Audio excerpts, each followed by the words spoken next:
Hello, my name is Rich Howard, owner of Architectural Builder Supply. This video is to bring you a closer look at the Belwith number 2320.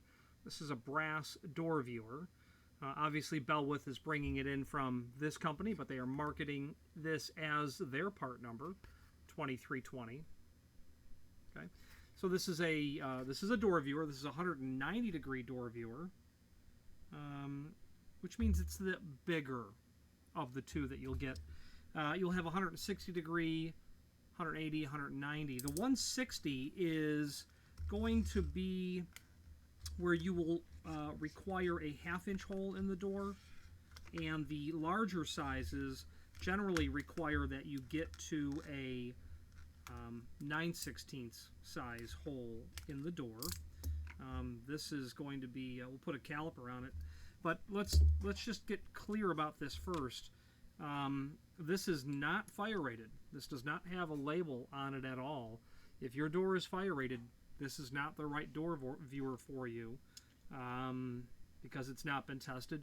Doors that are fire rated in certain occupancies are obligated, are mandated in code generally to be inspected annually, and an inspector is going to have someone on staff pull that viewer out to look for evidence of it being a listed and a labeled product. They're looking for a label, which means it's a listed product. This isn't either. Let's just assume this is for a residential application, exterior door, and you do not require a label on your viewer at all. Diameter of this body is 0.464. 0.464. So this viewer, you're going to be able to make this one work in a 1/2 inch diameter hole. You don't need the larger 9/16 hole. Since I have the caliper, the outside diameter of the inside bezel is 0.588. 0.588 here. That body diameter, again, 0.465. 0.465. The outside diameter of the bezel on the exterior, 1.022. 1.022. This is going to work for a door thickness right out of the packaging at 1 3/8. It's going to get just down to that. Let's thread this out all the way and see how much further it will go. So this viewer is unusual in the fact that it's a 190 degree, but it will go into that smaller 1/2 inch hole. So where would you use this? Well, you would probably use this when you simply wanted to upgrade from a 160 degree to something a bit bigger. Having it almost threaded all the way out, that's going to get us out to our 2 1/8 inch door range. So anything from 1 3/8 to 2 1/8, that's an awfully nice range that they have there.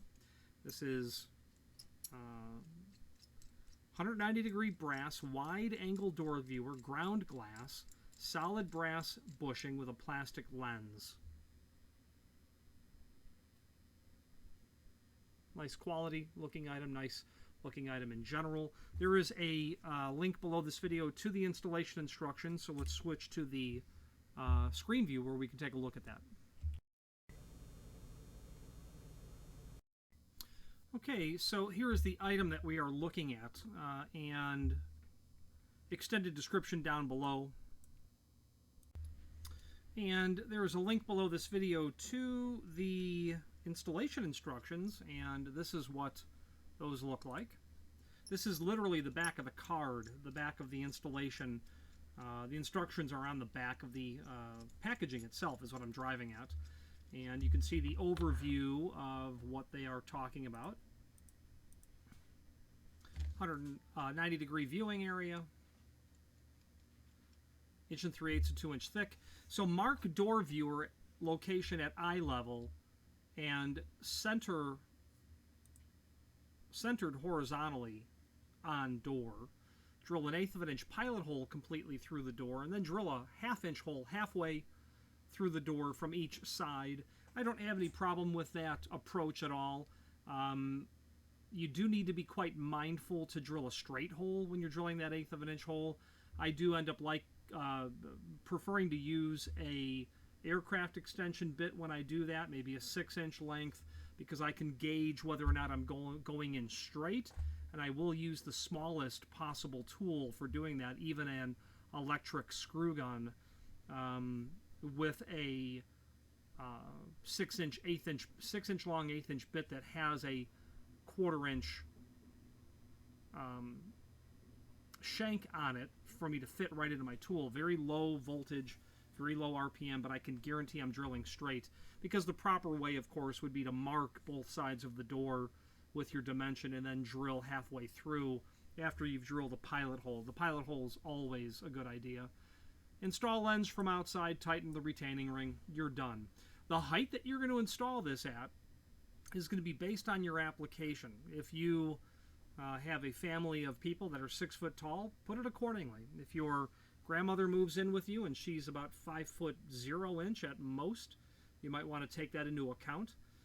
If you are doing something that would be considered handicap compliant, not considered handicap, you're going to, if you're doing a project that is required to be handicap compliant in terms of the height of the viewer, you're going to want to install it in accordance with that. Established documentation is going to say to put that about 43-inch from the finished floor to the center line, so 43-inch down to the bottom. A standard height would be about 60-inch. So if you're ADA compliant, meaning your application requires it like ADA compliant rooms in a hotel, yeah, you're going to see those viewers lower every time, and 43-inch is that range. It is a range, but 43-inch would be the number to target at. And if you're not a handicap compliant, put it where it suits you, but 60-inch is considered pretty common. Although too tall for some people, and for others, it's not tall enough. So that's the link to the installation instructions. Now, there is one thing to mention about where you're going to drill that hole, and I don't want to get lost in the weeds on a discussion of where to drill that 1/8 of an inch pilot hole, but what I'm driving at here is that here are 3 different edges of doors: square edge, beveled edge, radiused edge, and rabbited edge. Where you drill that hole and you mark off with your measuring tape is really going to depend on where you're marking. You're probably not going to do this one. You may do a rabbited edge, there's no doubt. The point I'm making is if you have a square edge door like this one, where that's a 90-degree angle there, you can measure from either side, and it's not going to matter. You're going to be in the proper location both sides. If you have a beveled edge door and you mark that hole at 17 7/8 here and 17 7/8 here, you best believe that that hole's not going to line up real well. So be mindful to account for any bevel that you're going to have on your door. Let's wrap up this video on camera.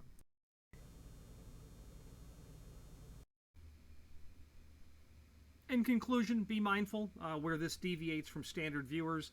That 1/2-inch hole should serve you just fine, and then be mindful that it is not, meaning it's not 9/16. If someone were to ask me what I thought this was, 9/16, I would have all but guaranteed that. Then it's not labeled, so don't use this on a fire door at all. Make sure that you order one that is fire rated, and we can certainly help you with that. There is a link below this video to the manufacturer's page, where you can review not only all the Belwith Keeler products that we have listed, but also a link to the manufacturer's website. At this time, I do see a product catalog there, and we don't currently have it uploaded, but we will get that uploaded so that when you go to the manufacturer's page, you'll indeed find additional resources from Belwith Keeler. I don't know how many decades they've been around, but I think that I've seen some mid-19th century documentation with their name on it. Any questions on the 2320 door viewer or any other Belwith Keeler product, please feel free to reach out to us. And thank you.